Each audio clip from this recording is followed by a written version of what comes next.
এসো গণনা করি। এখানে কতগুলো বল আছে?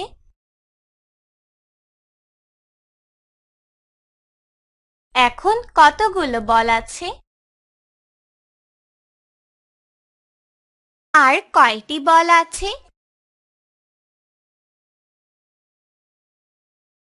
এখন কতগুলো বল আছে?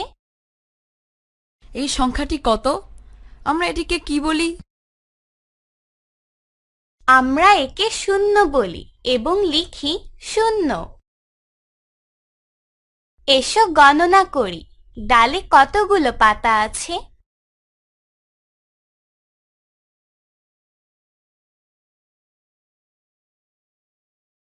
এখন ডালে কয়টি পাতা আছে?